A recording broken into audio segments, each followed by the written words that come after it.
Hi, everybody. Welcome to another edition of Talking Elite Fitness. Sean Woodland, Tommy Marquez, Lauren Khalil, and Brian Friend here with you on a day that, man, to quote Ron Burgundy, that escalated quickly.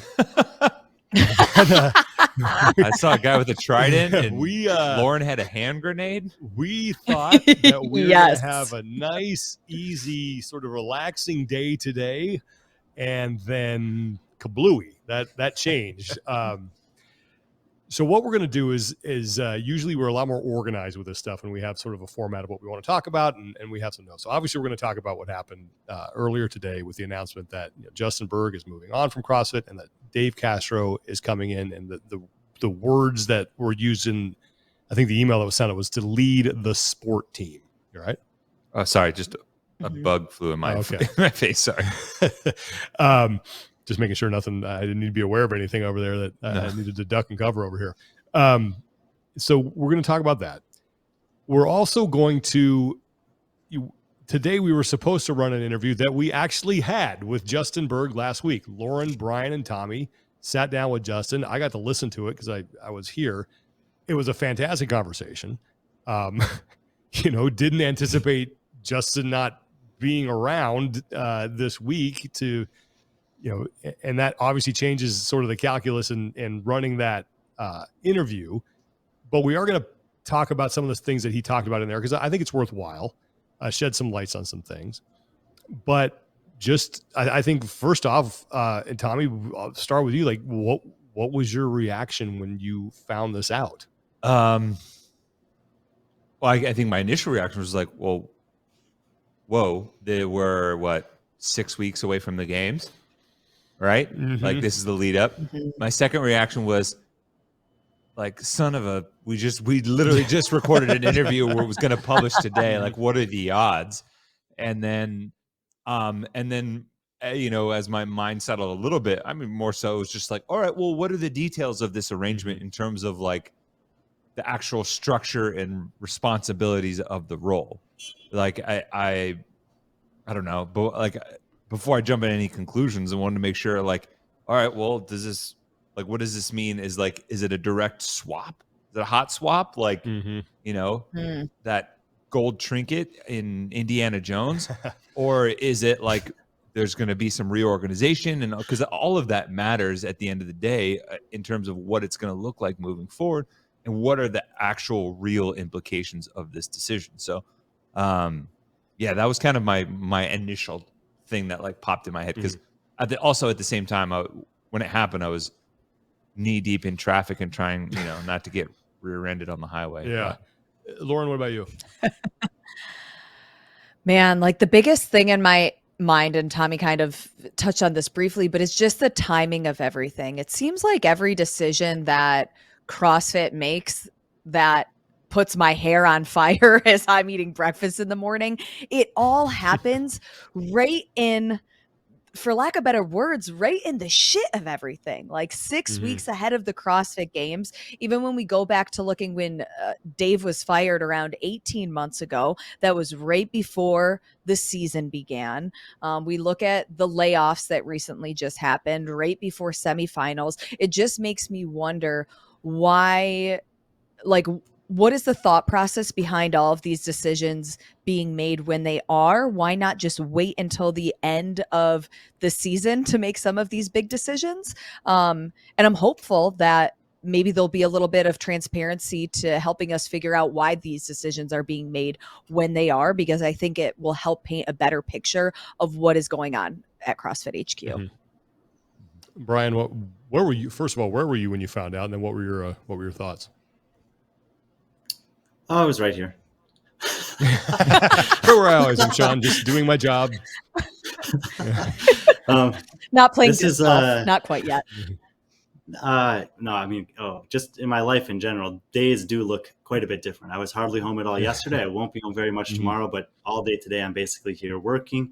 And so, it was a good day personally for this news to happen for me, because I was, kind of devoting the whole day to work anyway. And obviously a lot of conversations and considerations for things on the back end of finding out an announcement like that. It's nice when you're not stuck in traffic, I guess. this is sort of, as you guys were talking, I was thinking, like, how do we want to start this? And I think that maybe we should, before we get into our thoughts on this whole thing, go chronologically and just talk about some of the things that Justin discussed with the three of you last week and what stood out to us about that conversation. Because there were some things in there as I was listening. I sort of did, the kind of take at it, and in a good way. And we'll start with, I think one thing that I haven't heard a lot, and I think people have not heard a lot, is like when a mistake is made or something goes wrong, there doesn't seem to be a direct sort of, yes, that was our fault, we messed it up, we will do better next time, and here is how. And I felt like that Justin was more contrite in this interview than I have ever heard him before. And there were some very specific things in which he was willing to admit some fault, and that not only admit fault, but then say, hey, here's how it's going to improve going forward.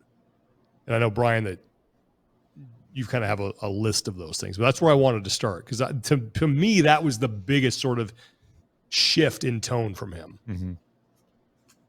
Yeah. And it was honestly quite refreshing. I mean, one of the big things that I've been a proponent of, and that many others have been a proponent of over the last couple of years when it comes to CrossFit, and specifically the CrossFit Games team communication, is to have some degree of accountability and to not just push things aside or say, that's just the way it is. If there's a reason that we don't know, to tell us, or if you did make a mistake, just own it. We all make mistakes. I've gone on public platforms before and said, I've made this mistake. Tommy and Sean, you guys have done the same. And that's what people do. And more often than not, that's well received. You're forgiven and you can move forward. And he did some of that in this interview. That was really cool. I think that kind of the two things that stood out to me above the rest were an admission about falling short when it comes to communication with regards to the Alexander Caron situation before and during week one of semifinals, and a little bit of insight that he shared towards the end of our conversation with him about ways that they weren't efficient with spending some money with regards to the game season, that they know they need to be better about going forward. And, those things, they might seem obvious to some of us, but it's what's not obvious is that CrossFit's going to come out and acknowledge that and take responsibility for it. And the fact that he did was something that we're not really that used to hearing or seeing from them. That was quite nice to be a part of. Mm-hmm. Yeah, and it was done so in a very direct way too, at least like as far as what we're used to. That was certainly, I'll say, like, to echo Brian's words, was certainly refreshing. Also in the way that he addressed some other things, because and I'm hoping that at some point we can release this. Like we just dove head on into a bunch of the, I would say, quote unquote, the controversies that arose hot from topics. semifinals, the hot topics, the hot button issues, involving that, the broadcast, not having certain ones shown, even like lane 8, and talking about like the process that went into the, like, checking the runners. Like, that was more direct and more like detailed as far as the process than I think most people get. And then kind of shed a little bit more insight into, like, hey, like, they took this issue seriously and they actually went into a bunch of those details that, I think is valuable information as well. Yeah.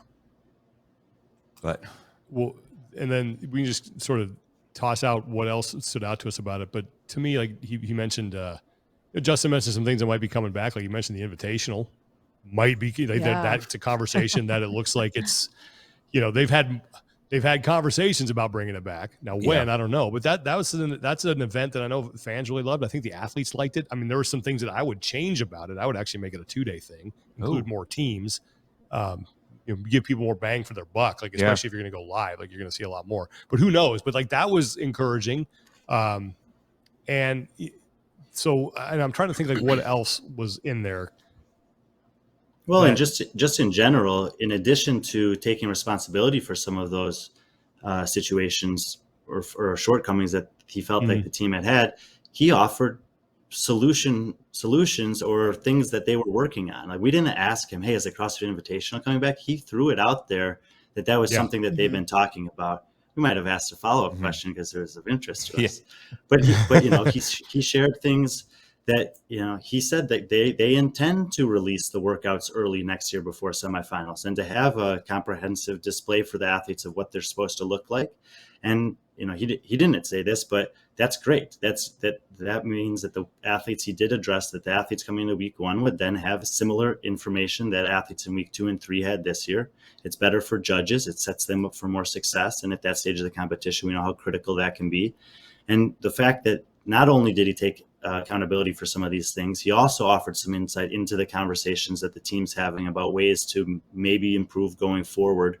The combination of those things is something that has been mostly foreign in terms of CrossFit's communication with the media or the public, that was pretty much in abundance when we were speaking with Justin. Yeah. And I feel like for the first time, this conversation was the most transparent that maybe we've seen from not just Justin, but from CrossFit in general, when it came to asking some of these more controversial or like hot topic conversations. And he was open to that conversation. And I'm just curious. I've never personally worked with Dave Castro or had an interview with him. I actually just met him in person for the first time at semifinals. But I'm curious if that can be now a streamlined to potentially conversations we have with Dave, or if there's somebody else that will be directed to for open conversations like this, just because I think this transparency and that interview we had with Justin last week was so beneficial to moving that needle and giving the community and the athletes what they want. Like Justin Bergh was supposed to have a meeting coming up with the PFAA. I'm curious, is that conversation or that meeting still going to happen? What things are being put in place now to build that relationship with the athletes and the people at CrossFit? Yeah. I mean, and you kind of hit on something that's really important, right? Is accurately filling the information void, right? Because what happens is if there's gaps in the information or gaps in details, then you leave it up to the court of public opinion to fill in the gaps, and you have to deal with that, with whatever direction that goes. I will say that prior to the changes, 18 months ago, I think Dave was our most common guest on the podcast. And I always felt like he was pretty forthcoming and open to us. Like we had that discussion about the sled lanes that Brian brought up some great points about back in the day. And so I think in that regard, if he's going to make an appearance, I feel like it'd be pretty fair game. I never got that sense from Dave whenever we had conversations with him on the show, that he was at least closed off to stuff. So I feel pretty decent that like, at least on a person to person level, that'll continue, but I do think there are some things at an organizational level about, like Brian brought up, about taking accountability and leaving, room to, hey, put your hand up and say, hey, that was our bad. We can be better. And here's how is a huge step forward. Well, there's still some reading between the lines that had to happen to some of those answers, and I think I don't know who it was who asked him about coverage plan at the games, and given what it was, a semifinals, what can we expect moving forward? And there was some, there wasn't like a direct answer in there, but there were some things that it was like sort of what was omitted was more eye opening than what wasn't talked about. Yeah, and I also think it left. He was fresh off his visit from, he was fresh off his visit from Madison, and it basically sounded like that whatever they did up there went fairly well. They had a good idea of what they were going to do, but they weren't necessarily ready to share it with everyone yet. Correct, but he specifically mentioned individuals and teams, and that was it. And I just found that interesting because he didn't talk about any other divisions. Yeah. And he did mention that there's some stuff still developing and ongoing about some potential. Well, and I think that's part. Just sorry to interrupt, but I think that's one of the reasons why we didn't want to really run that interview in its entirety, because there's some things that maybe he was championing. Is that the? Let's championing that maybe are going to now change. So. But again, we just thought we wanted to sort of summarize. But how much can really change within the next 6 weeks. Well, it Like, depends I how much is think a set in lot of the stone. big decisions, right? I think a lot of them, though, like, are probably decided. No? You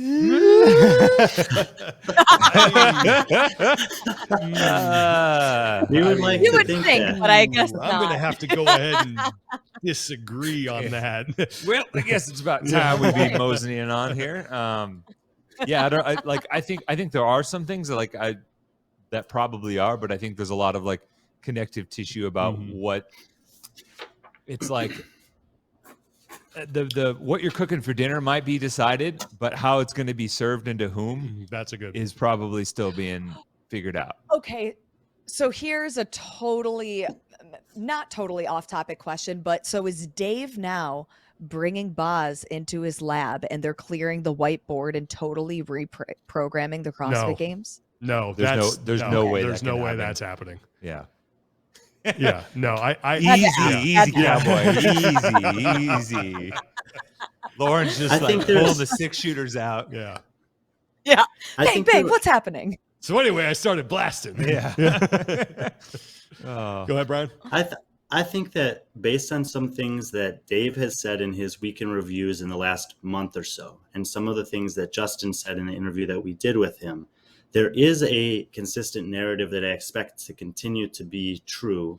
And that's that the goal of the company is to expand its reach, meaning to get CrossFit into the lives of more people. This is something that Justin Bergh was driving home intermittently throughout the entire hour-long conversation we had with him. It's something that Dave has sprinkled into his kind of weeks in reviews and some of the ways that he intends to do that by creating some consistency and some unity across the different divisions of CrossFit. And I think that in that regard, the things that Justin highlighted that he thought were successes from semifinals, the things that he thought they could improve upon, and the reason why being the overarching factor is that they want to spread the message of CrossFit to 30 million people by 2030, echoing Don Fall's words, is something that Dave's also bought into. And therefore, I think there will be, like Tommy said, it might not be presented exactly the same way, but the objective, is still the same objective. Well, okay, so let's get into this whole thing then that happened today and what this could mean moving forward, and because there's a lot more, I think, meat on that bone. I'm not, given what I've been privy to this past year and then in this season, and Lauren, you brought this up. I wasn't 100% totally floored by this whole thing, but the timing definitely caught me off guard. Well, this is what I think about the timing. Like, it feels very similar to the Dave relative to the Open decision. It was about 6 weeks in both cases.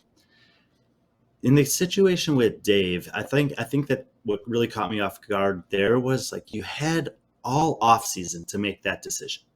And if you would have done it in September or October or November, it really would have softened the blow. And unless something imminent happened in the day or 2 or 3 after New Year's before that decision was announced to us, it didn't sit well with me of the choice of when to do it. In this situation, you might, first reaction have the same thoughts. Like, why does it have to be now? But when I think about big picture, Dave was in a very immediate presence in the Open. So removing him from the equation right before it is a shock. Justin Bergh doesn't have a very immediate presence at the CrossFit Games. Unless you have a reason to see him or talk to him, you might not see him or hear from him at all. Additionally, most of his big picture responsibilities for this year should have kind of already been done. I mean, that's how I understand it, at least. If I'm the GM of the sport, the finances, the sponsors, the business side of things for this year should pretty much be done already. I would be already thinking about next year and the year after that and looking forward. And if something happened, similarly to the Dave, if something happened that caused Don Fall or whoever else was immediately involved in this decision to decide that action needed to be taken quickly with regards to Justin Bergh for whatever reason, I don't think that removing him 6 weeks before the games has the same impact that removing Dave 6 weeks before the Open does. Yeah, I don't I think can it see that. necessarily has the same impact, but it always makes me raise an eyebrow why these decisions are made when they are versus waiting until a week, 2 weeks, even a month after the CrossFit Games, unless there was an immediate reason to change leadership right now.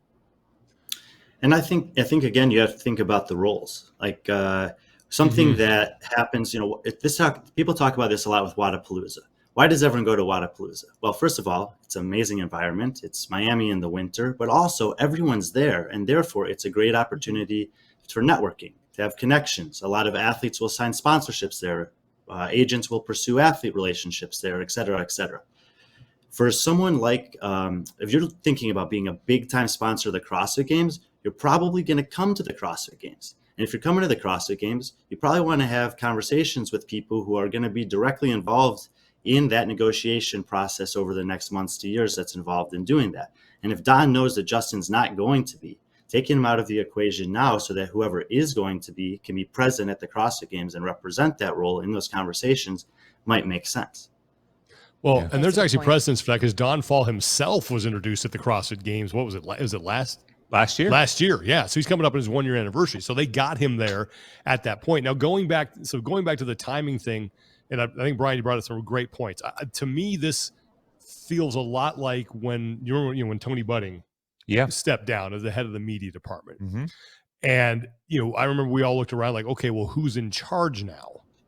And the way that wound up kind of working out is that his responsibilities were then delegated to a couple different people. And Justin Bergh was one of those people. And Joe Novello, who we worked with for a long time, he was another. Mm-hmm. And then we actually took some of the responsibilities on as well. Like we had bigger roles. Yeah. And I get the feeling like there's infrastructure in place. There is a team in place that has worked together for a long time. This ain't their first rodeo. Like they've done this for plenty of years that can continue this momentum to get us, to Madison in August. And, to Brian's point, like most of what I think Justin was going to do is more or less done. And now it's kind of just shepherding it through. So that I think could probably have contributed to the timing as well. Yeah. I wouldn't be surprised if there were still some decent chips left to fall on the table that are getting sorted out, but maybe on further evaluation, they felt pretty confident in their ability to like bring them across the finish line. I mean, just kind of the sense of like when things are announced and when things get revealed and the kind of ongoing state of flux. It seems like some elements of behind the scenes are with the games, but yeah, I don't know. I would kind of tend to agree with Brian that like the nature of this feels a little bit different than like the timing of, say, Dave in terms of like the forward facing impact. Well, and I think the thing with Dave is that came out of left field for a lot of people because Yeah. there was no like writing on the wall. Now, for those of us who are, again, get read into a lot of things and are privy to some information, there's stuff that doesn't catch you as off guard as that Castro thing did. Yeah. And this is, again, I am not in the the shockometer or whatever you want to call it on this. Like I'm not super duper, like I'm not at the top of it. I'm like, oh wow. But there was a little writing on the wall for those that got to see the wall. I'm just unpacking all of your metaphors right now. Sorry, I went off on a little bit of a tangent. I'm so distracted. The Jocko-meter, all I can think is of Jocko fuel and that he's going to run with that and make a Jocko-meter, the wall, and I was just in Berlin, and I'm just like all over the place. See, I was thinking of the carnival when you like hit the thing that goes up. That's what I'm thinking of, Sean, right now. Right. Yeah. Whatever you got to visualize for that. But there's like some things that surprise you more than others. And this one, like again. Well, and even if you're not necessarily involved in those conversations, if you're just kind of peripheral paying attention to what's going on in CrossFit, we know that not that long ago, Lauren alluded to it, there were some layoffs within CrossFit, none of which were with regards to the CrossFit Games team. And it's kind of been this common understanding that Don it's not that he was neglecting the Games team or that he wasn't assessing their job performance, but that when he took over the company less than a year ago, very much in a militaristic way, he performed some kind of triage. And he decided that the least critical was the games team, and that those guys have been here for a long time. And I'm kind of, I don't know this from him specifically. This is just kind of what it appears like to me, is that the games team, like Sean said, is full of people who've been doing this for a decade plus, and that he probably felt confident, let them run it out for the year. I'll keep my nose to the grindstone, and I'll kind of hear what's going on, but the affiliate and training departments is where I want to focus my energy first. He did that. Mm-hmm. He made, big decisions in April. Now he's made a big decision here in June regarding the games team, but I'm not that surprised. I wouldn't be surprised if there were more decisions coming regarding the games team. I don't know exactly why he chose to do this now, but the fact that he chose to do something with regards to personnel in the games department after deciding to do that in the other departments isn't really in a vacuum that's surprising. Well, it's like when a head coach gets fired in the middle of a season, you don't get rid of all the assistants too. You got to have someone there who's somewhat familiar with what's going on with the team, and you appoint a new head coach and then you figure it out at the end of the season. And so I does think somebody that's Dave important now with what he was doing with affiliates? That's a good question. That is a good question. Yeah, I want to address what Sean said. I want to address what Sean said about the assistant coaches real quick before that. If you are, involved in the games team and you see this happen, I think you got to be pretty honest with yourself. There have been mistakes made at each part of the season this year, last year, that are they've been illuminated by the media. They've been pointed out by the athletes. They're known. Coming up to the games now, Don's made a big decision. I'm assuming Don and his team have made a big decision here. And the games team needs to be on high alert.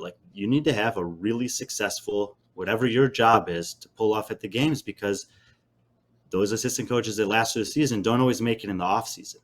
But if they rise up and show that, when given the right environment, I can do my thing very well, sometimes they end up with a promotion. So there's a lot of opportunity both ways for the people that are left behind here. And the CrossFit Games, the run up to it and the actual event itself, are their opportunity to show what they've got. Yeah. So you want to say something really fast? Well, I was going to say Rich Bisaccia with the Oakland Raiders would like a word with you, because he got What's the Raiders? Yeah, all right. Hey, he stepped up and did a great job, and they still gave it to McDaniels. But yeah, that's no, yeah, I think that's a great point. I think we're starting to dive into the part where like what we really don't. There's so much connective tissue behind the scenes that we really don't know where the balance of power and decision making and things lie that go into making those types of decisions about whether or not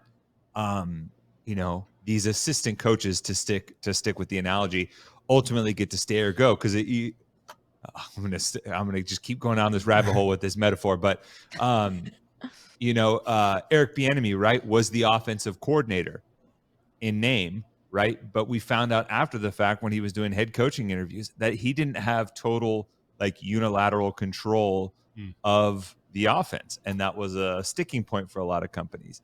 And it's I think one thing that could be good if this stuff is happening, we start to get a better, this clear understanding of, I guess, and we may not get it, why this decision was made, what were the factors that were being weighed, and who's stepping up? What are people being asked to do in lieu of that to fill that void or to step up in this assistant coach scenario, right? Because it's okay, that gives us insight into what is Dave going to be doing now, right? Because we still don't know. Yeah.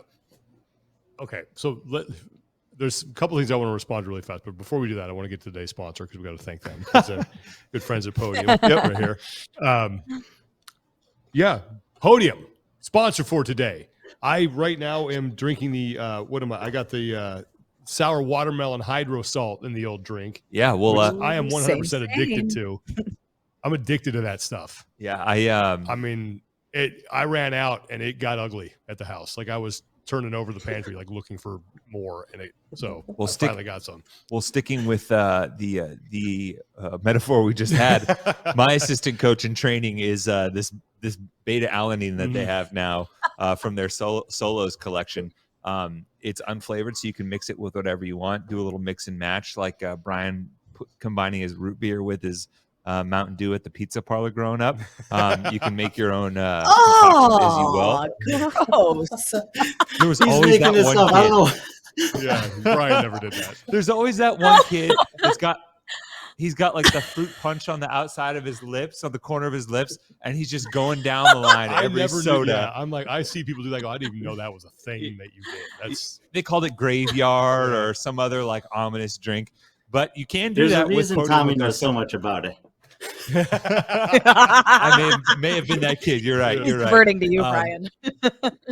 But I do bring that up because the Solos collection from Podium that they released about a month or so ago does allow you to do that. So if I want to have like a pre-workout that's not stimulant heavy, because I like to work out at night and I'm an old man, I can have the hydro and salt and mix the beta-alanine unflavored and kind of create my own successful kind of pre-workout concoction, if you will.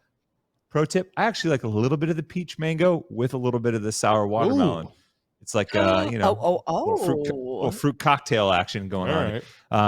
But yeah, and this beta-alanine is, if you remember what Mr. Fraser said, makes him feel like he has a third lung, and I definitely can use that given my current state of conditioning. So, if you guys are interested, if you're watching, we'll have a QR code that you can scan to go to 321 Podium, or go to 321podium.com. Use the code TEF.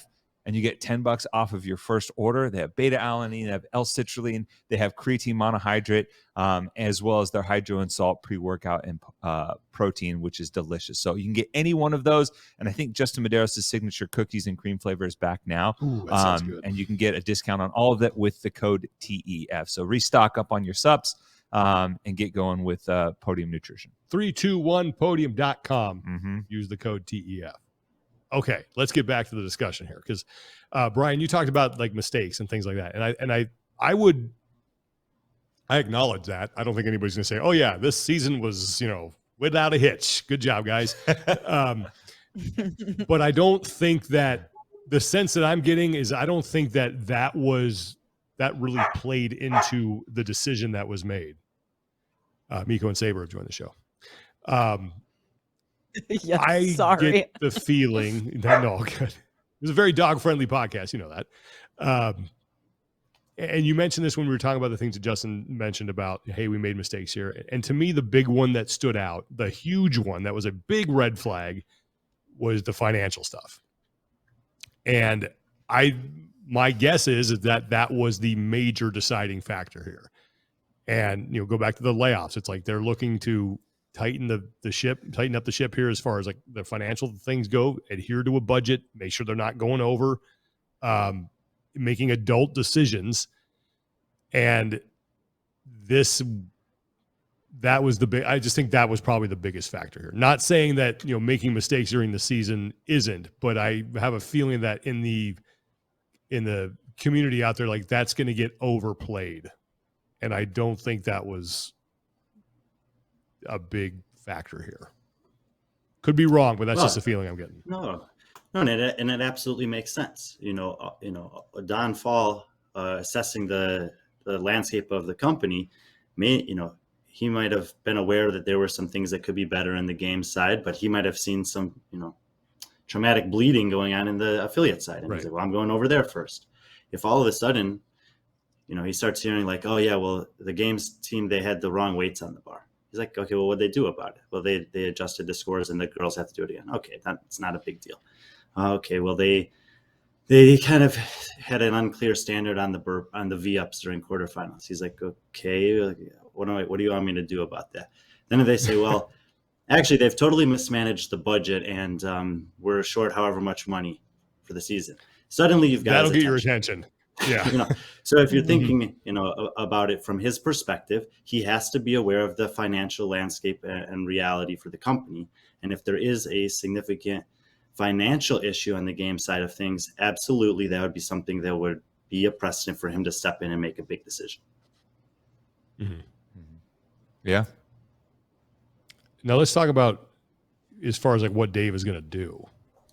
Because that's, I think the knee-jerk reaction is, and granted, that's what is more likely to play in this world of like social media and like quick hitting. You're news talking and about the post. financial stuff? No, for Dave. Oh, right. Okay. I think most people would be like, "Oh, Dave is back." That means it's like right back to Yes. whatever his role was. What like we're just like flipping the switch. I don't and think it's back apples to business. oranges. No, Agreed. exactly. Yeah. But I think that for the average person scrolling their feed on Instagram that just sees the news, that might be the extent of where their mind goes in that scenario. Am I totally off base in that? No, I mean, I think if you just No, peruse I social think media right now and you read some of the comments, like it's very clear that there's already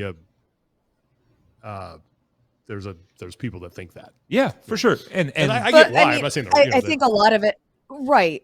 You see Dave is back on the games team.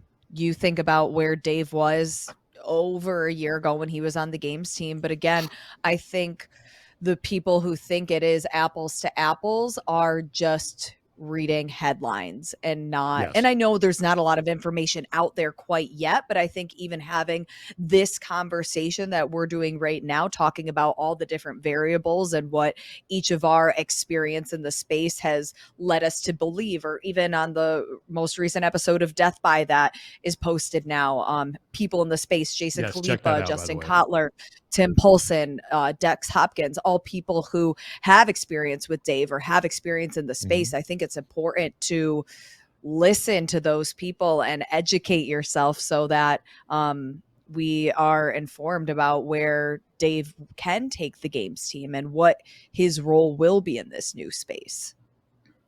Yeah. Oh, and I think the original question you asked is, is Dave going to take on both of these kind of leading roles in two parts of the company, which we know he's had his hand in those things before?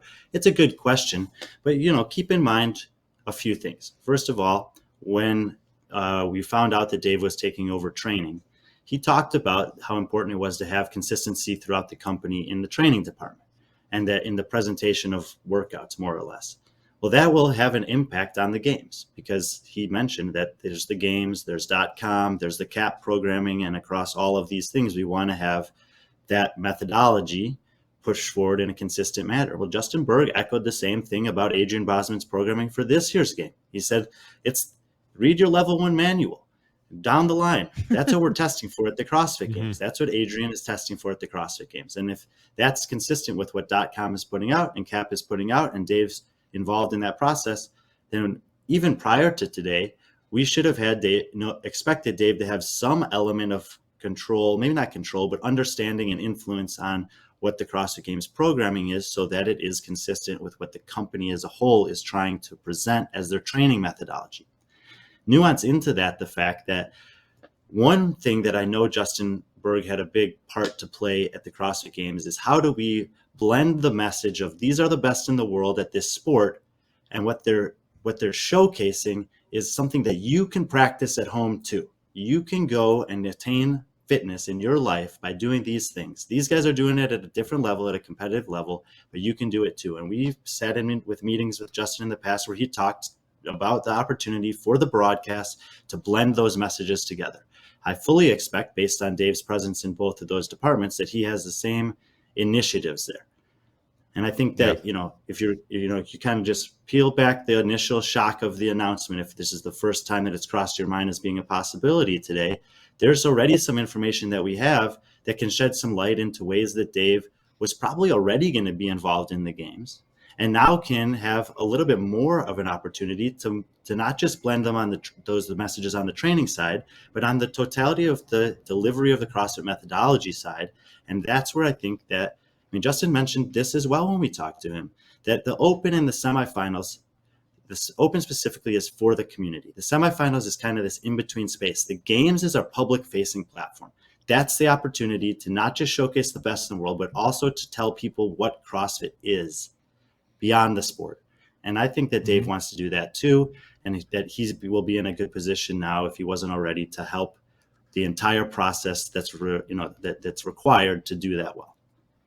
Well, that was, and even going back and to knowing your history, those were things that they both championed, in unison when the sport was on that meteoric rise. Go back to 2016, 2017, 2018. One of the big drivers, and this also touches on Justin's involvement for a long time. He's been with CrossFit since 2010, you know, and he's been, I think, at his current role pretty much from like 2013 on. You know, he was in similar roles, I think, behind the scenes, although, you know, the exact specific job description maybe wasn't as well codified in those early years of the CrossFit Games, as people wore many hats. But, you know, Justin and Dave were, you know, trying to get the games on bigger platforms, and as a result, let that be an avenue to put CrossFit messaging on those big platforms. When we did make this transition to CBS, and we were on the #1 network on the country, in the world, really, and getting to put the Constance CrossFit video, or the Grandma Betty video with Kirsten Pedri, and that kind of stuff on there. So in many ways, it's that opportunity again, but it's also not a completely new and unique scenario, if that makes sense. The sense I've always got, I've gotten from Justin, is that he was, I don't know if this is too extreme a term, but I felt like he was a visionary. Like, he did have a vision as to how everything was going to fit together. Now, whether or not that was executed correctly, we can argue about that. But I do feel like Justin always had like a vision of like, this is how the broadcast is going to work with the you know, the level 1 programming, and this is how we're going to use the sport to get people into the affiliates. I don't know if that's Dave's thing. So I'd be interested to see like if he has that same level of awareness of how that all fits together. Because one of the ways that, if people are wondering like, what did Justin Bergh do at the games, the way that the broadcast team would sort of interface with him is on a daily basis. Justin would kind of show up and say, okay, here's what's going on. Here's what we've had so far. Here's the message that we want to get across about these different events. You know, these are the points we want to drive home, not overtly, but just some things that you want to talk about. And he was always trying, like, as you said, Brian, weave that message in to the sport. So yeah, I'm interested to see how Dave will not take on that role. And then also, like, for people who think that, as you were mentioning, Tommy, that Dave's back and now it's just like it was, you know, back in 2018. No, I think, you know, Adrian Bosman is still the competition director. He's still going to program things, but I guarantee you he's going to ask Dave's opinion on things. Like, why would you not? Yeah, makes sense. If he hasn't already. Yeah. Well, and I wonder how Dave's new position working with the games team might even be reformatted, because he's quote unquote replacing Justin Bergh, it doesn't necessarily mean that the position will be the same, because Justin Bergh and Dave Castro are not the same people. They do not have the same way of managing things with really anything. Their personalities couldn't be further apart. So I wonder how maybe the position is now going to be reworked internally, or whether it's going to expand the games team, or really what that's going to look like, I think is still within question, at least for us. Yeah. Yeah. And I've heard it mentioned a few different places, and I've spoken about this also, is, I don't think that Adrian's struggled that much with the programming side of things. I think the programming he's done has been pretty high level. He's pushing not just the athletes, but the community forward in terms of the breadth and depth of the skills and the challenging, you know, stages of the season that he's programmed. But there have been some critiques about the execution of some of those workouts, or, you know, whether it's the layout on the floor, or the details being released late, or the way that things are written. And Dave certainly was not perfect in those regards either, but he has a ton of experience to draw on, obviously. And I think that, you know, Adrian and Dave have worked together a lot in the past, and probably will be pretty comfortable working together here. And if Dave can maybe help refine a few of the presentation elements of the written workouts that Adrian's kind of been working in his mind, that it could actually be quite nice. Yeah. There were some concerns that I think Justin Kotler brought up on the episode of Death By that was great, by the way. If you guys haven't watched that already, Lauren did a different format. It was more of just a roundtable discussion, because this is obviously the biggest thing that people are going to be talking about this week. And Dave didn't always have the best reputation he didn't have the best bedside manner sometimes when it came to dealing with athletes. And Justin Kotler brought this up a little bit. And Lauren, you know, you alluded to this, who's going to meet with the PFAA now? You know, Dave in the past, when things were brought up, it was like, well, too bad, that's the way it is. go be better. Sorry, I'm not listening to your concerns. And he was somewhat dismissive. Now, I think that maybe that's going to change. Hopefully it changes a little bit, because I think a lot of times, more often than not, the athletes do bring up things that are good perspective that you want to listen to and say, okay, didn't think of that. Maybe we should consider changing this or implementing that. And I think the athletes have gotten more organized in the way in which they present those. And obviously the PFAA, I think, is an example of that. But there might be some athletes who are kind of like, oh man, here we go. We've made all this progress. And now we got a guy who in the past has been reluctant to hear concerns. And I think that goes back to and we talked to him about this one time in an interview, and I asked him about how his background as a Navy SEAL influenced the way that he programs. And I think that has definitely influenced the way that, he programs, and the way that he then goes and carries out the competition. It's like, this is the way it is, guys. Got to get it done. I don't care. Don't complain. Get it worked out. So I'll be interested to see how that aspect of his personality evolves. And if he even is that guy. Yeah. I mean, that right. last point I think is that those are. Tommy, go.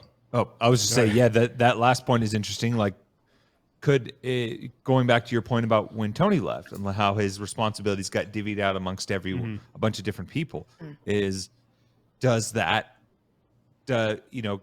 was basically the point man for anything games related back in the day. Does that element of like athlete relationships and outreach and stuff like that, does that even get wrapped into his job description, Or is that something that they realize, hey, there's really good value in that, and this is an opportunity to create an aspect of the games that is separate from that, and to continue this progress, we're going to have someone else in a unique role work on that? I think it's possible. Lauren? Yeah, I was just going to say that I think it's kind of twofold.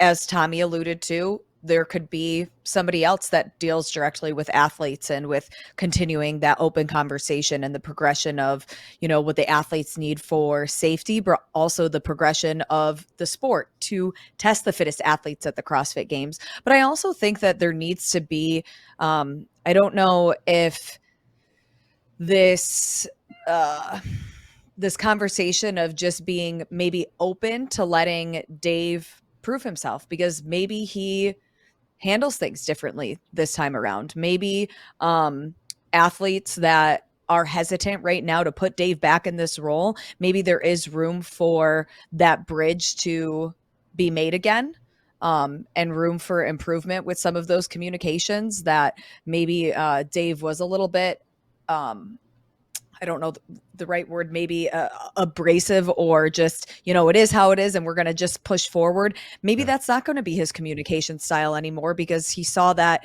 it didn't work, or maybe everybody at CrossFit is telling him, hey, it didn't work like this. We need to progress in a different way of communication. So I think that some of those questions have yet to be answered, but I will be curious to see how the majority of the athletes feel about this, because when I asked both Tim Poulsen and Dex Hopkins, who are both still competitive athletes, kind of how they felt or what they have heard from athletes, both of them seemed fine with the decision to have Dave as part of the games team, but both of them did express that they've heard from other athletes that there is this sense of hesitation to see progress with Dave in that position. And first of all, there are roles at the CrossFit Games for people to interact with the athletes that are not the overseer of the sport. If you had an issue at the CrossFit Games this year, you weren't going to be seeking out Justin Bergh. You probably weren't even going to be seeking out Adrian Bosman. There's lines of communication that you go through. There is an athlete control, a head of athlete control personnel. There's now, with this new appeals process, they at semifinals had a specific person that you address for appeals. There's, different team leads that take on those things. And only if it's really big picture should it ever work its way up to Adrian, and especially Justin with regards to the athletes. Now, there could be things that happen that he's involved in, but it probably wouldn't be a direct athlete complaining to Justin Bergh about something or presenting Justin Bergh with an issue. I think about this as almost like a father and a child. So just imagine, and Dave has this child that's at CrossFit Games, and he nurtures it for 14 years, 15 years, and then he has to leave. Maybe he goes overseas, deployment, military. He's gone for all of high school, and comes back, and he's trying to reconnect with his kids. What's going to happen? I don't think you necessarily know what's going to happen until you're in that situation, and I don't think it's really fair for anyone to project how the kids or Dave, for lack of a better analogy, are going to respond to that. And what I can probably say is there's going to have to be an element of regaining our trust. It's like if you're a kid and your dad's been gone for 3 years, you're like, okay, he's back now, and what am I going to get? Is he going to be the same guy I was when he left? I've changed a lot in these last 3 years. Is he going to respect me like an 18-year-old? Is he going to treat me like he did when I was 10 again? So I think there's a lot of questions that people are asking, rightfully so, but it has to play itself out. Yeah, that's funny you mentioned that, and I think that's a very good analogy. And one of the things that I was kind of mulling over is that while some people may not have been 100% behind Dave's approach or bedside manner, if you will, I think in the early days it was very much needed to establish some sort of like set of ground rules and procedural stuff in the early days. Like if the games didn't have a clear line or a clear like leader, as Dex I believe referred to it as like a head of the snake that acted like the head of the snake, I think the sport may not have carved out its path in the same way. So in some ways, like that approach was definitely needed. We've talked about this a bunch. Like the way a company operates as a startup is very different once you get through all that funding and you go public.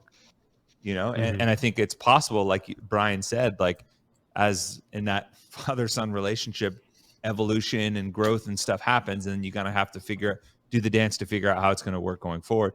And I do think that while Dave's only been gone 18 months, the constant state of change from 2018 on that the sport has been under, like, has it really been conducive for everyone actually having those conversations and sitting down and being like, hey, this is where the growth points are.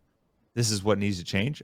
I don't know the answer to that, but it seems like if every year since 2018, where we have different systems, different arrangements, different season structures, different stuff like that, I think now we're in a better position. And I say that as the royal we, in a better position to actually like have those conversations and force those growth points, if that makes sense. All right. What is there anything else we need? I mean, there's just so much speculation here. Yeah, and that's what's tough. And things that we don't have answers to. But look, the last sort of direct interaction that we ever had with Dave was, in 2018 when we were going through, the layoffs and everything. Wait, what? Direct? Well, I'm talking about like him actually working with us. Yeah. Is this right? But we've talked to him since then. But in actually like being involved, like because the thing on my mind is that, like I said, when I show up to Madison and we have our production meeting, Justin Bergh always shows up and is like, all right, here's what's going on. Like, here's what we want to get done. And it gets everybody fired up. Is Dave going to do that this year? Maybe. I don't know. Not that really impacts my life in one way or another, but it was just something like that I knew was going to happen. Yeah. So I'm going to be interested to see that. But the last time, getting back to 2018, I gained a lot of respect for Dave because during all that whole time of uncertainty, he was the one guy that I felt was like always upfront and honest with us, and was I think genuinely cared about what was going on.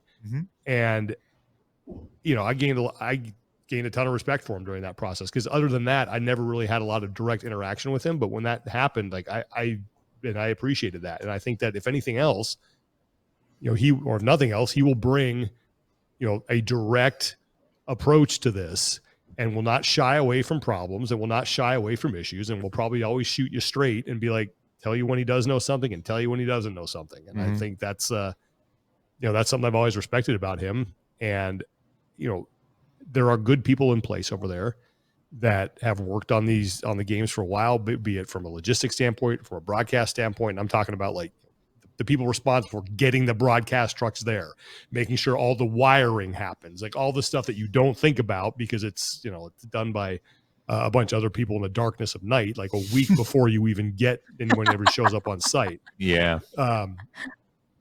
So, but it's just, it's interesting. And, you know, Justin Bergh deserves credit for what he has done with CrossFit for the past, you know, more than 10 plus years.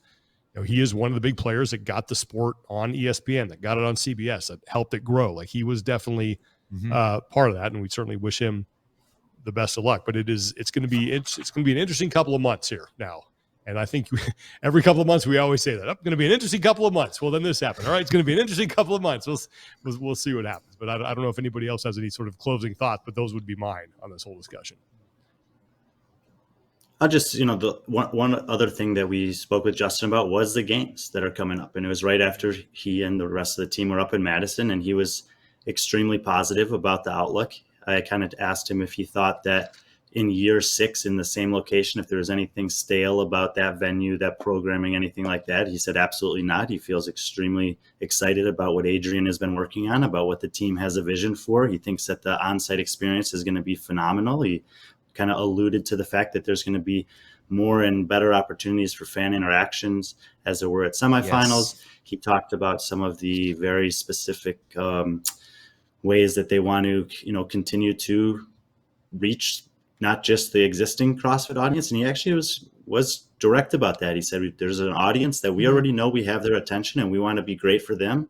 And there's an audience that we want to get their attention, and we're exploring different ways to do that too. So I think that, you know, it is maybe not the optimal timing 6 weeks out, but it still is 6 weeks out. Give us a little bit of time to, you know, with a familiar face to come in, do some of the things that we know that he likes to do, and can hopefully direct the team in a way that will be productive to make sure that some of these things that they are already planning on doing happen, and happen well for the people on site, for the athletes there, and for anyone who wants to or happens to come across the broadcast at home. Yeah, and I hope a lot of those, like touching on a lot of those exciting developments that he touched on, and even some of the ideas that were still in the works, don't die or go away with this change. Because I think some of them, obviously, like the spectator experience at the games, and that's something I know that he took a very heavy role in, like the spectator experience, like whether it's like, you know, how many screens are throughout the campus, or is there a beer garden for you to watch the competition if you don't have a Coliseum type stuff? Like a lot of the festival type atmosphere was stuff that, you know, was a big part of his undertaking too. So I hope that we get to continue to see that growth, and I'm actually excited to see what some of those announcements that he teased were coming about, like the spectator experience and stuff like that moving forward for sure. And I think this will be an ongoing discussion because, like you said, he was a major player in all of this, and a big part of the growth of the games for sure. Yeah, and I feel like Justin will do Dave will do a good job of sort of delegating a lot of that stuff out. Like, who knows the most about this? Okay, make that decision and just let me know what it is. Yeah. And if I have to, you know, sign off on something, I will. But yeah, Lauren, you got any sort of parting thoughts here? No, I would just echo that. For the people who are uncertain about Dave and his role, I think for the community, it's best to have somebody in this role that at least is direct and transparent, and we can learn to work with that and just continue to work together. And, you know, 6 weeks, we're going to be there, and I think some exciting stuff to see how it all plays out. Yeah, for sure. And direct for sure. Yeah, and we're hoping to have someone from CrossFit on at some point to talk about it, you know? And we've reached out to Dave. We'd love to have Dave on. Dawn, we're hoping to get them on sometime soon. Obviously, today was maybe not the best time. For sure. When the timing is right, and we can discuss it, you know, with some transparency. But yeah, that's funny. Like the transparency thing. It's like, Dave, you might not like the answer you're getting, but he's going to give you one more often than not. Like you're going to, that's how you feel. Okay. Like there's no reading between the lines, or like loud and clear. Gotcha, sir. I'd rather have that than have to speculate on my own. No, for sure. And I think there will be, and honestly, I think this community will be more accepting of that from Dave than they would be somebody else. because they know like that's our guy. Like he might be an asshole, but he's our asshole. That was always the thing with Dave. Like it's like we can all make fun of him, we can all hate him, but anybody outside, if you come after our guy, we're gonna come after you. Like it's a family thing. Like he's our guy. We love him. We love to hate him, and I think this will be a different role for him. And I think that knowing what I know about Dave is that he's not going to try to come in and like assert his dominance over everybody. It's like, hey, here's my job. I'm going to do it to the best of my ability. I'm going to let Boz program. He does a fantastic job. If he wants my help, I'll ask, or I'll offer it. But I'm interested to see what this next iteration of Dave Castro is, because I do not think it's going to be the one that we're used to. So, yeah, that's what we'll leave it. All right. Do we want to get in? We got PRs and no reps coming up here? I got some PRs and no reps. Yeah. All right, we're going to close out with PRs and no reps. See, I always have like a couple that I'm thinking of, and then we get to the show, and like I totally forgot all of them. I type them down. All right, so I should. Okay, we'll start with you. We're going no reps first because we always start negative. We end positive. We end positive. I'm gonna. It's funny. I use this word twice in this podcast. I'm gonna no rep unilateral decision making because we see where this goes. My wife and I are going through all the Star Wars films, and I took her through the original trilogy. We went in release order, and we circled back to episode 1. And she coming into it, I think that was the only one she had seen. Oh, because she was a kid. Like right. We were both young when we saw it, and she comes back to it and she goes, yeah, there were a lot of issues with that. And I'm like, oh, yeah. And I didn't even realize how bad it was. Yeah. And, you go back and you realize that was when, George Lucas was just throwing his weight around and no one was saying no to him at the studio. And he just got to make whatever movie he wanted for that first episode after what? How many years off? It was like 16 years since the last Star Wars film came out. And it was bad. It was bad. Yeah, it was and there were some very problematic characters in there. And like the one thing she was like, I really would have liked more Darth Maul. I'm like, I know. Everybody would have. Everybody would have. But yeah, so that was my no rep because it reminded me of some bad decision making from the movie, from The Phantom Menace. Which Marston likes to say it was his favorite one of all time. Of course he does. That's what Marston likes to do. Brian, you got a no rep? Not prepared for a no rep. No, Sean. All right. Lauren, no rep. I mean, the only no rep that I can really give right now is I'm going to no rep myself for thinking today was going to be a nice, easy, organized day so that I didn't have breakfast because my day was all planned. I was like, I'm going to send these emails, then I'm going to get ready. I'm going to make breakfast, be ready for Death by. And then, midway through my morning, it brought me back. Sean, you'll relate to this. When you're getting ready for the 5 o'clock news and at 4:57 breaking news happens and it's like, get rid of the rundown. We're just going to be going as we figure out the information. And so I'm pretty hungry right now, but that's okay. I have two no reps quickly. They're both automotive based. I saw an Aston Martin yesterday.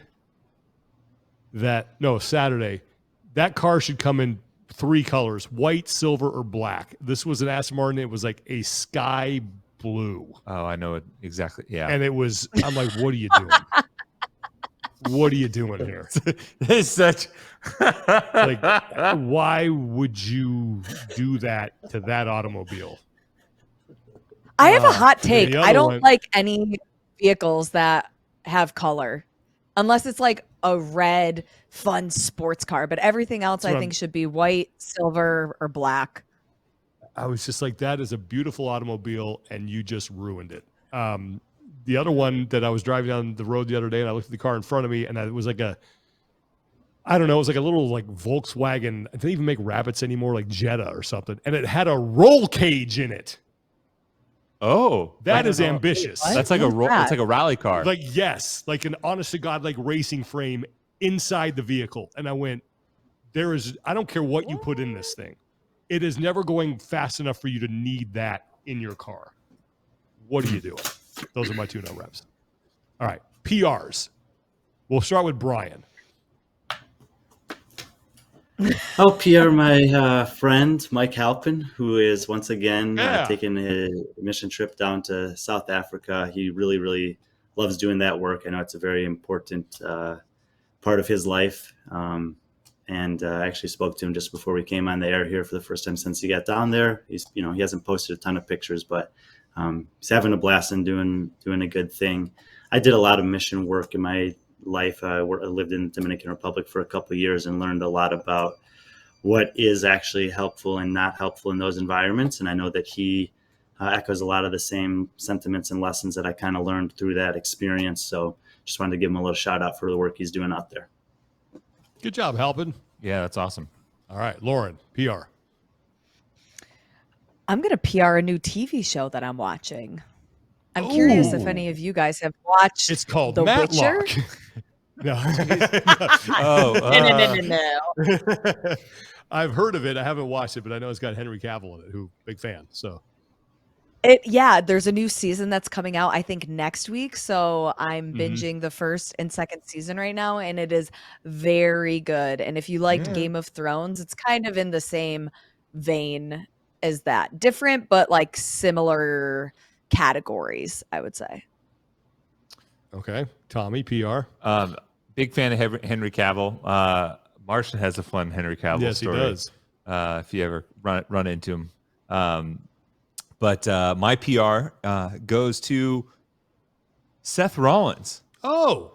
The world heavyweight champion. WWE superstar. Now making Friend of the show. making the crossover into my kind of turf, the Marvel Cinematic Universe. He was announced to have a role in the new Captain America film. Yes. Captain America Brave New World. Speculation is he's going to play Cobra, King Cobra, and he will be a villain, which is pretty awesome. I actually know the answer, and I'm not going to spill it because it was given to me on the DL by someone, an inside source. Oh, how dare you. Yeah. You've come a long way, Seth, from your film debut in 2016 of Sharknado, the fourth Awakens. Oh my God. Where he played Astrotech Lopez, or in 2017 his role in Armed Response, which was a basically I don't even know how to describe it. It's an action horror film with Wesley Snipes that got a 0 on Rotten Tomatoes. So there you go. Moving on up.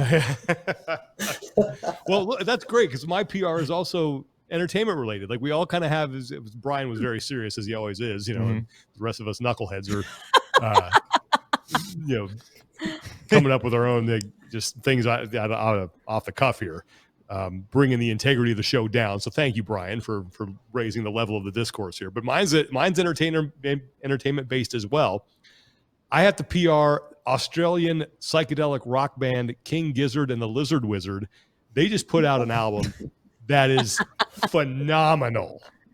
And like the name of it is so long that I can't even describe, but it's like they play a lot of different genres. They're greatly talented, but this is like all 90s thrash, and there is not a bad song on there. And I was just like, this is the best musical money I have spent in a long time. It made me feel like a kid again, where you get really fired up about listening to an album. It's so good. King Gizzard and the Lizard Wizard, Adrian Bosman turned me on to them, and the latest album, it's got just like a picture of like a Gila monster on it, and it's so good. So good. So PR to them. I will say we were on a shoot one time, a very long 3-day shoot, and I think we put our lighting guy put them on the stereo for like Spotify, and just let it play. And like then 2 days later, I'm like, who is this? And they're like, it's still them. It's like they play everything. They have a massive portfolio. Yeah, so do. Big fan. Okay. Well, that was productive. Interesting day today. A lot to chew on, a lot more to come. Like we said, we have reached out to the parties involved here, hoping to get them on. Lauren had a great discussion with the panel on Death By that is on our YouTube channel now. So definitely want to check that out. Jason Khalipa and Justin Kotler had great points, but different perspectives. Dex Hopkins and Tim Paulson brought some really cool perspectives from the athlete point of view. So we'll see how this plays out, and more to come. Back to our regularly scheduled programming later on in the week. Thanks, everybody, for stopping by and doing this. I know this is a bit of a curveball here, but for Brian Friend, Lauren Khalil, Tommy Marquez, I'm Sean Woodland. Take care of each other, be better, and we will talk to you next time.